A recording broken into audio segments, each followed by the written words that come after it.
आज हम बात करेंगे एक बहुत ही दमदार फिल्म फसल की कहानी की। ये कहानी सिर्फ एक किसान की नहीं, बल्कि उस पूरे सिस्टम की है जो हमारे अन्नदाता को तोड़ के रख देता है। चलिए इस कहानी की गहराइयों में उतरते हैं और समझते हैं कि आखिर गलती कहाँ हो रही है। फिल्म के गाने में ये लाइन आती है और ये एक लाइन ही सब कुछ बयां कर देती है। एक किसान के लिए उसकी फसल सिर्फ कमाई का जरिया नहीं है, वो उसकी जिंदगी है, उसकी पूरी उम्मीद, सब कुछ उसी से जुड़ा है। और यहीं से कहानी का असली सवाल शुरू होता है। क्या होगा जब किसी से उसकी जिंदगी ही छीन ली जाए? जब एक किसान के वजूद की बुनियाद पर ही हमला हो जाए, तो फिर वो क्या करेगा? तो कहानी का जो मुख्य किरदार है उसका नाम है मोहन। मोहन एक आम किसान है और उसकी सारी उम्मीदें, उसके परिवार के सारे सपने बस एक चीज पर टिके हैं, खेत में लहलहाती हुई फसल पर। देखिए, मोहन के सपने कितने बड़े हैं।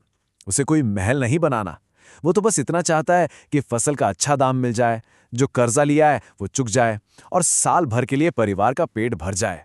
बस इतनी सी तो ख्वाहिश है उसकी। अब कहानी में एंट्री होती है विलन की। भैया जी, ये इलाके का एक दबंग आदमी है जिसका अनाज के बाजार पर पूरा कंट्रोल है। असल में ये सिर्फ एक आदमी नहीं है, बल्कि उस पूरे सिस्टम का चेहरा है जो किसानों को लूटता है। और ये देखिए कि शोषण होता कैसे है। सरकार ने रेट तय किया है 1880 रुपए प्रति कुंटल, लेकिन भैया जी किसान को दे रहे हैं सिर्फ 1500 रुपए। मतलब सीधा सीधा 380 रुपए का घाटा हर कुंटल पर। यहीं से वो पूरा खेल समझ में आता है कि कैसे बिचौलिए किसान की मेहनत की कमाई खा जाते हैं। लेकिन इस बार मोहन तय कर लेता है कि वो झुकेगा नहीं। वो हिम्मत करके भैया जी के सामने खड़ा हो जाता है और कहता है कि वो अपनी फसल सीधे सरकारी मंडी में बेचेगा। ये एक बहुत बड़ा और खतरनाक फैसला था। पर जैसे ही मोहन सिस्टम से लड़ने की ठानता है, उसकी दुनिया पर मुसीबतों का पहाड़ टूट पड़ता है। एक के बाद एक ऐसी घटनाएं होती हैं जो उसके परिवार को बर्बादी की दहलीज पर लाकर खड़ा कर देती हैं। जरा सोचिए, सब कुछ कितनी तेजी से बिगड़ता है। पहले तो एक रहस्यमयी आग में उसकी सारी फसल, मतलब उसकी सारी उम्मीदें जलकर राख हो जाती हैं। फिर पता चलता है कि उसकी बेटी को दिल की एक गंभीर बीमारी है जिसके ऑपरेशन में बहुत पैसा लगेगा। और जब वो अपना ही पैसा मांगने भैया जी के पास जाता है तो उसे झूठे केस में फंसाकर जेल में डाल दिया जाता है। मतलब चारों तरफ से उसे घेर लिया गया। अब कहानी उस मोड़ पर आती है जहां कलेजा मुंह को आ जाता है। यहां हमें पता चलता है कि जब सिस्टम एक आम आदमी के खिलाफ हो जाए तो उसकी कीमत कितनी भयानक हो सकती है। हालत ये है कि मोहन जेल में बंद है, फसल जल चुकी है और हाथ में एक पैसा नहीं है। उधर बेटी की हालत बिगड़ती जा रही है और वक्त तेजी से निकल रहा है। और फिर वही होता है जिसका डर था। पैसों की कमी के चलते उसकी बेटी लाली इलाज के बिना ही दम तोड़ देती है। ये पहला और सबसे बड़ा झटका था। एक बाप अपनी बेटी को सिर्फ इसलिए खो देता है क्योंकि वो उस सिस्टम से नहीं लड़ सका जिसने उसका हक का पैसा दबा रखा था। बेटी को खोने का गम और चारों तरफ से घिरी लाचारी, मोहन की पत्नी राधा ये सदमा बर्दाश्त नहीं कर पाती।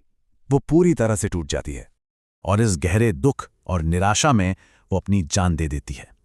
अब सोचिए मोहन की हालत। उसकी दुनिया पूरी तरह उजड़ चुकी थी। उसका पूरा परिवार उस सिस्टम की बलि चढ़ गया जिसके खिलाफ उसने सिर्फ आवाज उठाने की हिम्मत की थी।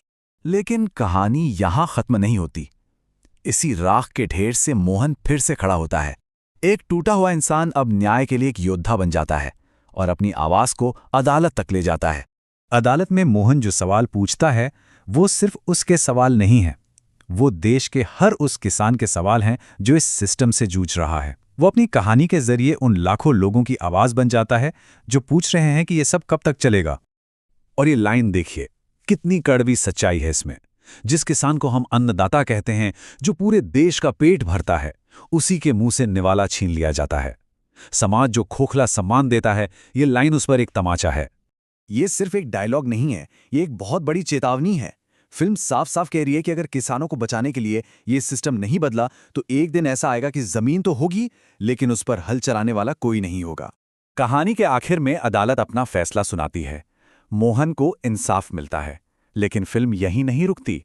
ये मोहन की जीत से आगे जाकर उस बड़े संकट की तरफ इशारा करती है जो आज भी मौजूद है। तो मोहन की लड़ाई रंग लाती है। अदालत मानती है कि भैया जी, तहसीलदार और दरोगा सब दोषी हैं। उन्हें जेल भेज दिया जाता है। ये एक छोटी सी जीत है, लेकिन एक बहुत बड़ी उम्मीद का प्रतीक भी है। लेकिन सवाल यह है कि मोहन जैसे कितने किसानों को इंसाफ मिल पाता है। फिल्म में तो उम्मीद दिखती है, पर असलियत वो बहुत भयानक है। गृह मंत्रालय की एक रिपोर्ट बताती है कि हमारे देश में जितनी भी आत्महत्याएं होती हैं, उनमें से 12% किसान होते हैं। सोचिए, 12%! ये सिर्फ एक आंकड़ा नहीं है, ये हजारों उजड़े हुए परिवारों की कहानी है। और फिल्म खत्म होती है इस पावरफुल मैसेज के साथ। ये हम सबके लिए एक सवाल छोड़कर जाती है, क्या एक देश के तौर पर हमारी प्राथमिकताएं सही हैं? क्या हम सच में उन लोगों की परवाह कर रहे हैं जो हमारा पेट भरते हैं? जय जवान जय किसान ये सिर्फ एक नारा है या हमारी हकीकत?